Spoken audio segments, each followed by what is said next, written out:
Sí, muy bien. Y después nos mudamos de asiento y yo creo que es mejor, porque si no, no cambiamos esto. Pues buenos días a Acerco más.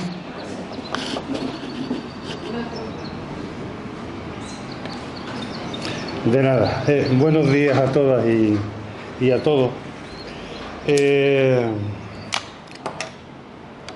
Yo creo que sobran las presentaciones, pero en cualquier caso, a los efectos oportunos, a mi derecha está el compañero Unai Sordo, que es el secretario general de nuestra Confederación Sindical de Comisiones Obreras, y el que les habla, Inocencio González Tosco, que es secretario general de Comisiones aquí en Canarias.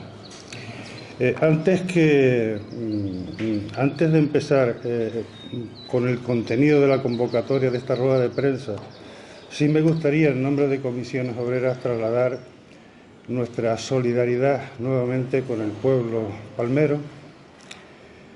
Nuevamente vuelve a tener una catástrofe natural, esta vez en forma de un incendio forestal que ha devastado pues aproximadamente unas 4.000 hectáreas, donde parece ser que hay hasta 50 instalaciones o viviendas afectadas por el mismo, y además ha entrado en un parque nacional que es una auténtica joya, como es la caldera de Taburiente. Bueno, pues dicho esto, pues mostrar nuestra solidaridad, apoyo y puesta a disposición de la organización para lo que haga falta.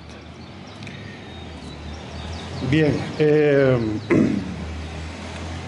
vamos ya con el... Yo voy a hacer simplemente una pequeña introducción, porque yo creo que, dado que está Unai aquí, que además ha sido protagonista durante estos últimos 4 años de todos los acuerdos alcanzados, en su inmensa mayoría tripartitos, en el ámbito del diálogo social, y yo creo que nadie mejor que él, al menos dentro de nuestra organización, para poder explicar y hacer una valoración de los mismos. No obstante, les explico. Hoy tenemos una jornada, una asamblea general, dirigida a representantes de comisiones obreras y afiliados y afiliadas.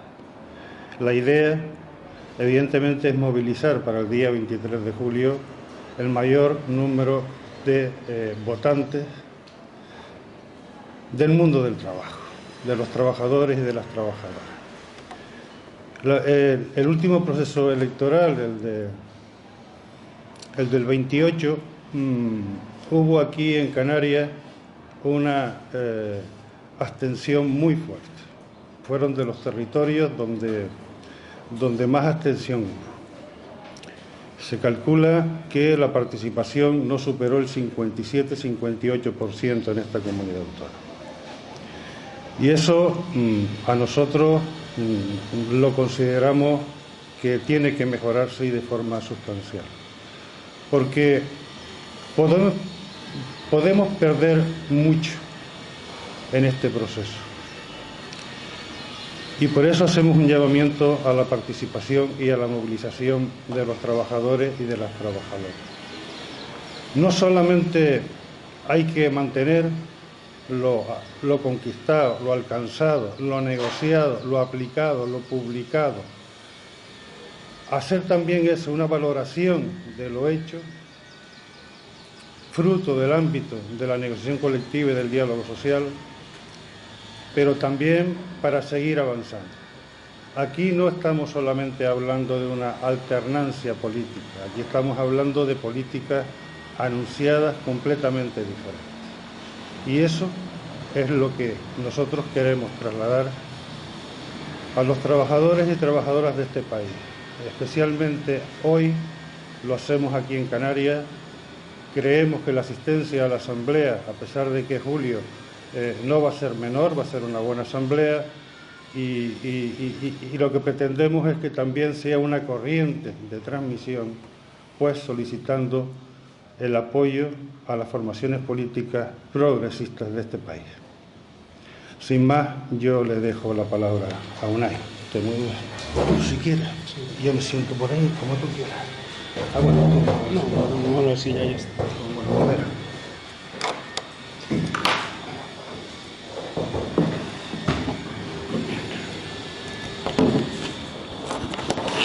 Bueno, pues buenos días a todos y a todas. Gracias por la asistencia a esta comparecencia de prensa, donde, como bien explicaba el secretario general de Canarias, pues precede a un encuentro que vamos a mantener con los delegados y delegadas de la isla, y que se enmarca a su vez pues en una campaña, digamos, de movilización del voto que desde los sindicatos, en este caso desde Comisiones Obreras, venimos desarrollando desde que se anunciara la convocatoria de elecciones generales, ¿no?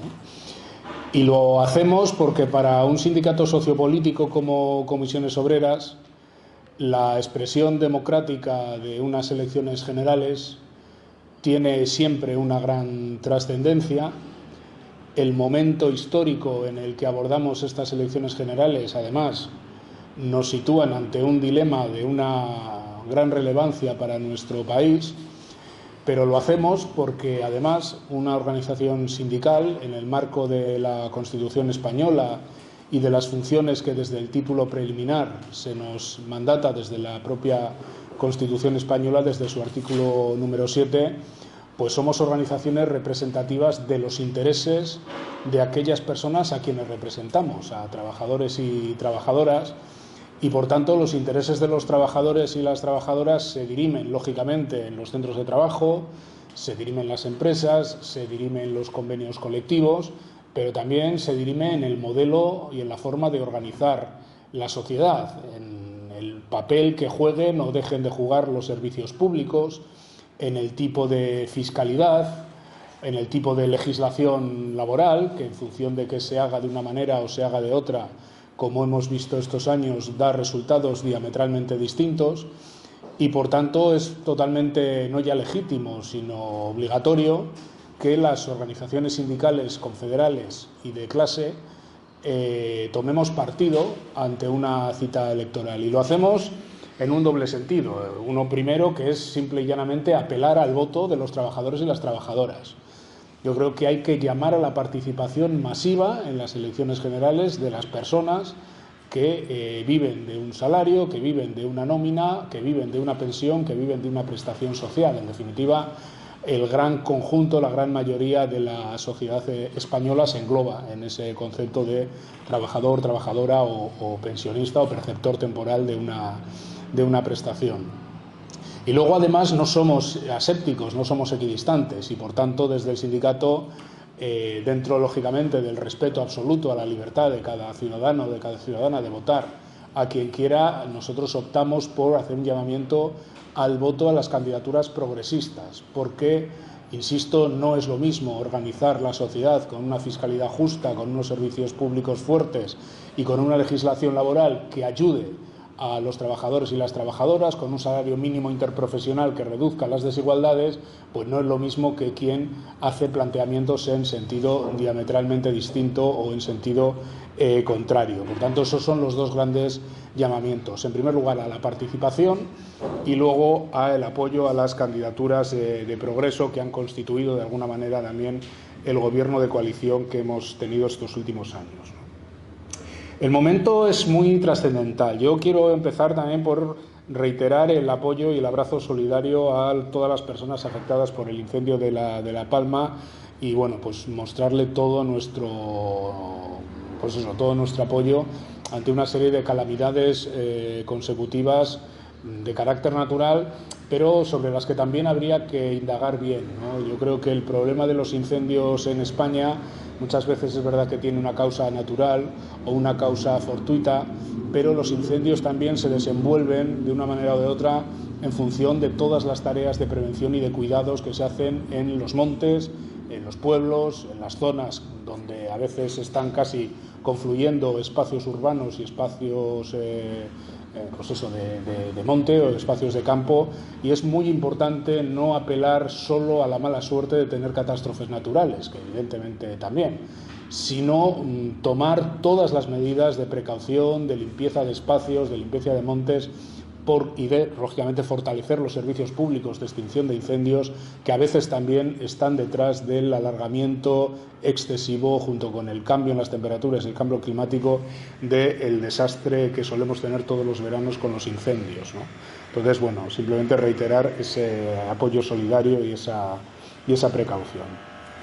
Decía que la democracia y las elecciones generales, la democracia es mucho más que votar cada 4 años. Los sindicatos nos consideramos agentes de igualdad, agentes de organización de la clase trabajadora, pero también agentes democráticos. Los sindicatos hacemos democracia todos los días en las empresas y en los centros de trabajo, y creo que es el momento, cuando estamos a 4 días de votar en unas elecciones generales, de hacer, aunque sean 3 minutos, un levísimo balance de lo que ha ocurrido en España en los últimos 4 años, porque a veces se pierden las perspectivas de las cosas, ¿no? Yo oigo análisis sobre la situación económica del país o sobre la situación del empleo del país, donde parece que no ha habido una pandemia en los últimos 4 años, parece que no ha habido un confinamiento, parece que no ha habido una guerra en el este de Europa que ha disparado la inflación en toda Europa occidental y prácticamente en todo el mundo en los últimos 16 meses, ¿no? Y por tanto yo creo que hay que ver algunas cosas dentro de su contexto. En España hemos vivido las 2 crisis consecutivas como no habíamos conocido, una desde hace 40 años y otra, yo diría, que en toda nuestra historia. Habría que remontarse seguramente a la epidemia de primeros del siglo XX para conocer crisis como la derivada de la pandemia, con una caída del PIB de más del 11% en el año 2020 y luego con una inflación que superó el 11% hace ahora prácticamente un año, que eran términos de inflación que no habíamos conocido desde la salida del franquismo, ¿no? Y lo cierto es que si hacemos un balance de lo realizado, las respuestas a las crisis que se ha dado en estos últimos 3 años son bastante distintas a las respuestas que se han dado en crisis anteriores. En España, en casi todas las crisis económicas, se destruyeron millones de puestos de trabajo, se facilitaron los despidos y se precarizó la contratación, provocando una caída de los salarios más bajos. Este ha sido el tenor de todas las respuestas a las crisis económicas en España desde los años 70. En esta crisis no se han destruido puestos de trabajo porque hemos utilizado en el marco del diálogo social unos ERTEs que a través de 40.000 millones de euros de recursos públicos han sostenido 3.600.000 puestos de trabajo y medio millón de empresas, que se dice rápido. En lugar de precarizar la contratación y facilitar el despido, hemos pactado una reforma laboral que ha reducido la temporalidad a la mitad. Ya no somos el país de Europa con peor tasa de temporalidad, sino que estamos en el sector privado en niveles medios de la temporalidad en Europa. En España hay ahora mismo casi 3 millones de personas con un contrato indefinido que antes o no tenían contrato de trabajo o eran temporales, y esto es muy relevante. Y además hemos logrado, a través de diversos acuerdos sociales, mejorar el salario mínimo interprofesional el 47% desde el año 2018 hasta el día de hoy. Y el resultado de estas políticas distintas y distantes a las que se hicieron en otras crisis ha sido que hemos conseguido recuperar el empleo perdido en la pandemia, sostener el empleo que se podía haber perdido en la pandemia y estar en récords históricos de cotizantes a la Seguridad Social. Nunca España se había asomado a los 21 millones de personas cotizantes a la Seguridad Social, y yo creo que esto es bueno decirlo.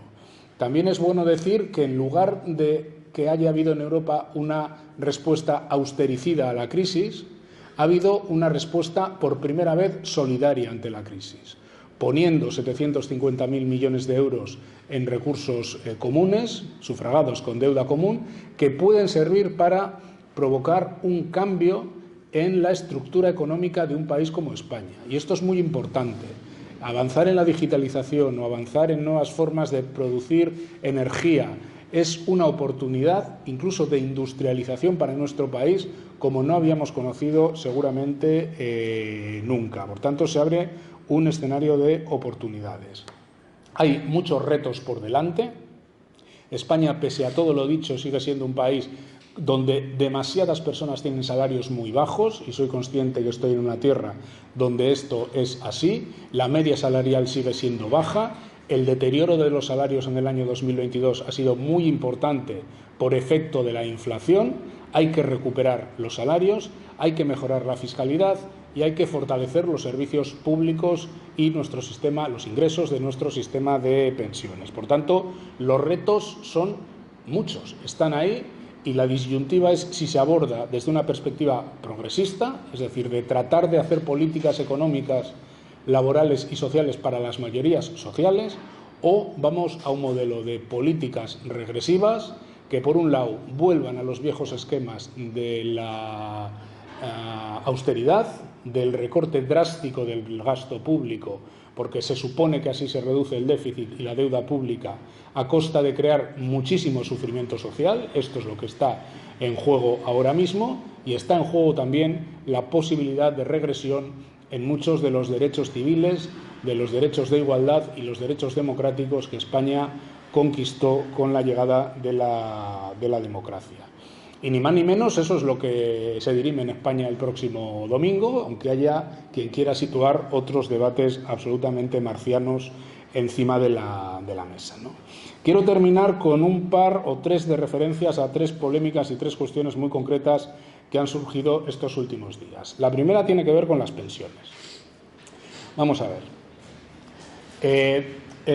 El tema de las pensiones y del modelo de pensiones públicas para el futuro de España no se está jugando en base a un error o a una mentira o a una falsedad que se haya podido verter en un programa de televisión, en una entrevista. El problema no es discutir si el Partido Popular recortó las pensiones durante 3 años en los mandatos de Mariano Rajoy. Esto no está en discusión, esto es así, esto objetivamente es así. Esto lo sabe todo el mundo, empezando por quien lo negó. Ya ha reconocido su supuesto error. No es un error, es propaganda. Claro que se recortaron las pensiones durante 3 años mientras gobernaba Mariano Rajoy. Pero es que ni siquiera esa es la cuestión. La cuestión es que la reforma de pensiones del año 2013, que conllevó el recorte de pensiones durante algún tiempo, pretendía un recorte drástico de pensiones para las próximas décadas. La reforma del Partido Popular no es que recortara un 1,8% las pensiones en el mandato de Mariano Rajoy, que esto es así, esto son cifras. No. La reforma de pensiones del año 2013 preveía un recorte de las pensiones de hasta el 30% a mediados de siglo para las personas que hoy tienen 20 años, a través no solo de la no revalorización de las pensiones, sino a través de un factor de sostenibilidad que hemos derogado mediante acuerdos del diálogo social, que preveía recortar las pensiones en la medida que se incrementara la esperanza de vida de la población española. Por tanto, la pregunta no es si se recortaron las pensiones en el año 12, 13 y 17, que sí se recortaron las pensiones en términos reales. La pregunta es si el Partido Popular, si llega al gobierno, va a volver a promover una reforma que recorte el 30% las pensiones. Esto es lo que tienen que responder los candidatos, y particularmente los candidatos de la derecha. Porque esto ya pasó, y esto se puede cotejar con datos. Las personas que se hubieran jubilado en el año 2023, en este año, hubieran visto con la reforma del Partido Popular un recorte en su pensión del 2,77%, además de lo que no se hubiera revalorizado, con el 0,25% para el año 23. Pero es que las personas que este año cumplen 50 años con la reforma que hizo el Partido Popular, cuando se jubilaran, hubieran tenido una reducción de su pensión del 11%, en función de la expectativa de esperanza de vida que marca el INE para nuestro país. Y las personas que ahora mismo tienen 20 años, con aquellas reformas, y aquella reforma estuviera vigente, cuando llegaran a la jubilación en el año 68, hubieran visto mermada su pensión en el 23%. Y estos son cuentas, y no son cuentos. Esto es una reforma que ya estuvo vigente. Y lo que tiene que aclarar la derecha en España es que si llega al poder va a poner en pie otra vez, insisto, una reforma que conlleve recortes de más del 30% para la juventud actual española. Esa es la pregunta, Y esa debiera ser la respuesta antes de ir a votar, porque no aclarar esto es un fraude democrático, en mi opinión. Segundo, quiero agradecer a los trabajadores y las trabajadoras de Correos por su actitud ejemplar en toda la gestión del voto por correo. Hoy conocíamos, parece ser que da un dato la empresa, que por fin todos los votos por correo han sido enviados. Los últimos datos de los que disponíamos ayer es que ya el 72% de la ciudadanía ha emitido su voto por correo, un 11% en el entorno de las 300.000 personas ya tenía entregada la documentación para poder emitir el voto en las más de 2.300 oficinas que hay en toda España, y 375.000 electores, el 14%, ya habían sido avisados en su domicilio para que pudieran recoger la documentación y emitir su voto por correo. Por tanto, el voto por correo va a funcionar y va a funcionar correctamente. Y queremos decir que la empresa, en efecto, tomó medidas tarde, que teníamos razón cuando decíamos que necesitábamos más personal y más horarios de actuación dentro de las estafetas, dentro de las oficinas de correos, pero igual que exigimos a la empresa recursos humanos y de horarios para poder gestionar correctamente, como finalmente se ha hecho el voto por correo, queremos una vez más denunciar quien ha utilizado esta cuestión en la política, en el entorno de la política, para poner dudas sobre la intencionalidad en el voto por correo. Porque es una cosa, es exigir recursos para gestionar correctamente el voto por correo, y otra cosa es inventarse una teoría de la conspiración según la cual aquí lo que se estaba planteando es que no se pudiera votar por correo, dificultar el voto por correo con la intención de modificar el resultado electoral. Y esto es lo que han dicho algunos dirigentes políticos. Y esto es muy grave. Celebramos que finalmente se vaya a gestionar de una forma correcta el voto por correo. Celebramos el trabajo y reconocemos el trabajo de las y los compañeros de esta empresa pública, que una vez más son los que han sacado adelante el voto por correo. Exigimos a la empresa que ahora y en el futuro apueste por un sistema postal público y de calidad en nuestro país, porque la gestión en estos años de la empresa pública de correos ha sido manifiestamente mejorable. Y por último, en materia de fiscalidad, estamos escuchando durante toda la campaña algunos debates en torno a la subida y bajada de impuestos. Nosotros, como sindicato de clase, queremos lanzar un mensaje clarísimo a los trabajadores, a las trabajadoras, a los pensionistas y a las personas que perciben rentas medias y rentas bajas. La reducción generalizada de impuestos es una trampa. Quien diga que va a bajar sistemáticamente los impuestos está anunciando futuros recortes de servicios públicos, de sanidad, de enseñanza o de atención a la dependencia, o de cuidados o de pensiones, o todos estos recortes a la vez.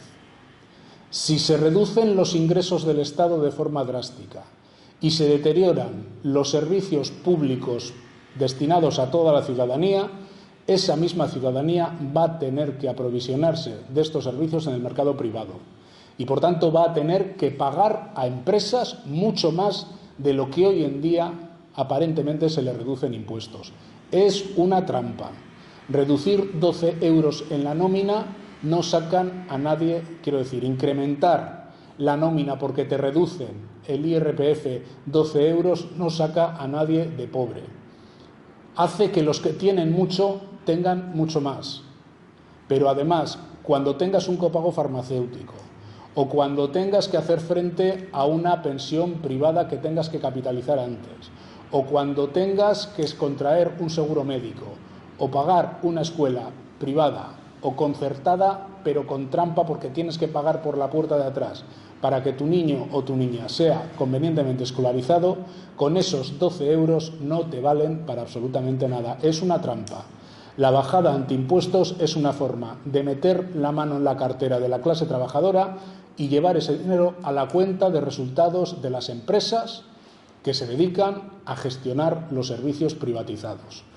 Y el trabajador, la trabajadora, las rentas medias, las rentas bajas en España no pueden caer en esa trampa, que es una forma de hacer una sociedad cada vez más desigual, cada vez menos inclusiva, cada vez más excluyente y cada vez, pues eso, más diferenciada, ¿no? Sin más, estos eran los mensajes que quería dejar y a expensas de cualquier tipo de pregunta. Gracias. Si quería preguntarle, ¿usted por qué cree que gente que cobra el salario mínimo interprofesional, gente que estuvo en ERTE durante la pandemia, en las anteriores elecciones votó a Vox? Porque los números dan para que mucha gente con ese perfil votara a Vox. ¿Por qué cree usted que eso pasa? Esa pregunta, quizás más que para una comparecencia que tiene que ser breve necesariamente, da para una charla casi a modo de ponencia, ¿no? Pero simplemente trataré de dejar dos o tres ideas de forma muy breve y por tanto con muy poca profundidad por cuestión de tiempo, ¿no? Primero, seguramente esta es la pregunta que se está haciendo todo el mundo, y no solo en España, sino en buena parte del mundo, ¿no? ¿Por qué cuando se ha dado una respuesta a la crisis bien distinta a la que se dio hace 10, 12 años, están emergiendo fuerzas reaccionarias, fuerzas nacionalistas, fuerzas atrasistas y fuerzas que precisamente han estado en contra de todas las medidas de protección de las mayorías sociales? Es verdaderamente relevante. Y claro, para contestar algo así, pues seguramente cada uno tenga su visión. Yo creo que vivimos un tiempo en el que cada ciudadano, cada ciudadana, con una papeleta, con un voto, tiene que resolver sobre 25 cosas distintas. Y 25 cosas distintas donde puede tener opiniones muy poco coherentes con los programas de los partidos políticos. Quiero decir que la gente puede pensar a la vez algo que opine o que defienda a Vox y algo que ni de coña defienda a Vox. Claro, la pregunta es, ¿cuáles son los elementos por los que la gente se siente apelada a las urnas? ¿Y quién hace que esos elementos, de esos 25, haya 3 o 4 elementos que sean por los que la gente se sienta apelada a las urnas? Yo suelo decir que la mano que mece la escaleta es la mano que mueve el mundo. ¿Por qué la gente fue a votar a las elecciones municipales y autonómicas con 3, 4 grandes polémicas? Una que tenía que ver poco menos que con la compra de votos, otra con la existencia o inexistencia de ETA y otra con no sé qué de la ocupación, que parece ser que en España cuando bajas a comprar el pan subes y ya la casa la tienes ocupada, ¿no? ¿Por qué la conversación pública pivota en base a esto y no pivota que en nuestro país, con una inflación media del 8,4% en el año 2022, se han protegido 16 millones de rentas? O que España ha conseguido una excepción ibérica que hace que seamos el primer país de Europa que baja la inflación del 2%. O que por primera vez en nuestra historia, en lugar de perder 3 millones o 2 de puestos de trabajo, a través de los ERTE hayamos mantenido ese empleo. ¿Qué hace que la información, qué hace que la gente se sienta apelada a las urnas por unas cuestiones sí y por otras no? Pues yo creo que si tiramos de ese hilo podemos dar una respuesta a el por qué alguien que cobra el salario mínimo interprofesional es capaz de votar a un partido que está en contra de que le suban el salario mínimo interprofesional, pero en cambio le dice lo que quiere oír en su relación, por ejemplo, respecto a las mujeres. Es decir, le dice que aquí el feminismo se ha venido arriba, que el feminismo cuestiona un poco sus bases de cuáles tiene que ser la relación entre un hombre y una mujer. Es decir, cómo se explotan esos miedos en un momento de enormes transformaciones que se han dado en el mundo, no ahora, sino desde hace una década y me quedo corto, y quién sitúa la agenda de qué es lo que se dirime en las urnas y quién es quien sitúa en la agenda, o sea, fuera de la agenda, lo que se dirime en las urnas, porque yo creo que ahí podemos encontrar alguna explicación, ¿no? ¿Por qué se ha hablado tanto en España en estos últimos años de cosas que no existen? Porque ETA no existe desde hace 12 años. ¿Por qué un tema que sí existe, pero evidentemente tiene un efecto marginal que preocupa mucho, como es la ocupación? Claro, evidentemente, bueno, al que le ocupan una casa es lo más grave que le pasa en su vida y no se puede tolerar, quiero ser claro. Pero ¿por qué eso ha ocupado la centralidad del debate público en España y no, por ejemplo, la política? al número de trabajadores que allí teóricamente estaban trabajando.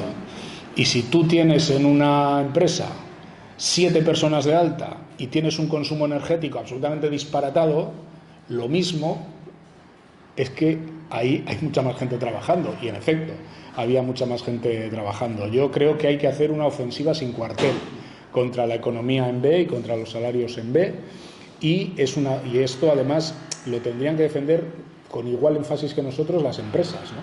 Porque es una forma de competencia desleal de unas empresas a otras. A partir de aquí, muchos trabajadores, la necesidad aprieta, y cuando se les ofrecen este tipo de planteamientos no les queda más remedio que aceptar, y a veces hasta se acaba instalando culturalmente que esto es así. Luego, cuando pierden el empleo o cuando llegan a la jubilación, se dan cuenta que ese periodo no cotizado pues tiene un enorme coste, ¿no? Esto pasó en los ERTE. En los ERTE en la hostelería yo soy perfectamente consciente que mucha gente, vio el ERTE como un mal menor, porque era mejor eso a irte a la calle, pero claro, el ERTE para nada le facilitó el 70% de la renta que mensualmente se llevaba a casa, le facilitó el 70% de la renta por la que cotizaban por él, que a veces era la mitad de lo que se llevaba a casa. Y claro, durante la pandemia estuvo cobrando pues el 30 y tantos % de lo que se lleva a casa a diario, con lo cual el ERTE no dejó de ser pues un mal menor, pero una situación absolutamente dramática, ¿no? Esto hay que perseguirlo y hay que utilizar todos los medios, ¿no? Me preocupa pues muchísimo, porque creo que es uno de los problemas endémicos de algunos de los sectores productivos de este país, básicamente el campo, básicamente la hostelería y algunos más. Dicho esto, yo tengo la impresión de que la economía en B se ha reducido en los últimos tiempos. Yo creo que en la pandemia el haber hecho una política de rentas por primera vez incluso ha favorecido y ha incentivado que incluso trabajadores y trabajadoras autónomas hayan incrementado algo sus bases de cotización, porque lo que les pasó a los trabajadores por cuenta ajena les pasó a los trabajadores autónomos. Claro, en España el 80 y tantos % de los autónomos siempre está cotizando a la mínima. Claro, cuando tienes una prestación de cese de actividad, lógicamente está relacionado con lo que cotizas. Claro, si has cotizado a la mínima, pues lo que percibes es la mínima, ¿no?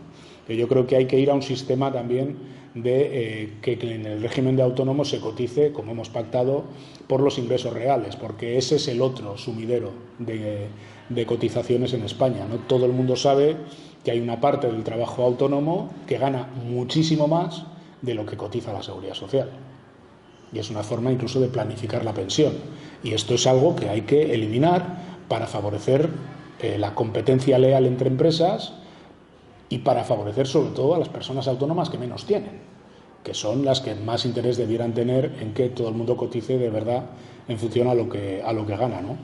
Pero bueno, es un elemento que hay que seguir peleando por él, y que, insisto, en algunos sectores de la economía de nuestro país pues sigue estando demasiado presente, ¿no? Y claro, en los territorios donde esos sectores tienen más peso, pues existe mucha más economía en B. Esto también lo sabemos todas y todos, ¿no? Yo quería hacer la inocencia si ha tenido la oportunidad de ver el nuevo equipo de gobierno relacionado con el empleo en Canarias, ¿me parece?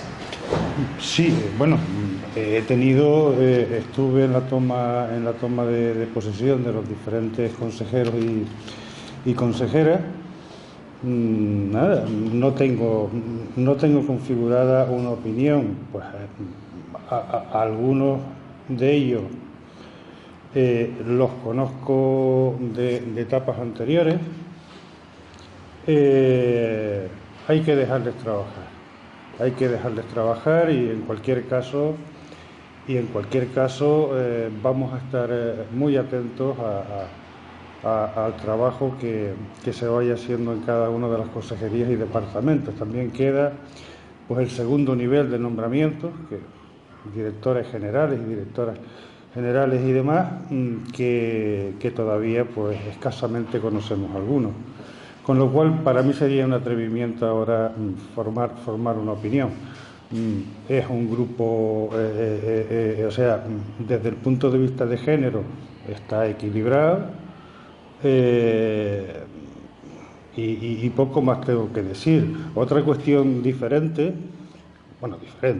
que también habrá que ver cómo se desarrolla, es el programa, que es muy genérico, básicamente el que se incorporó en el discurso de investidura de Fernando Clavijo.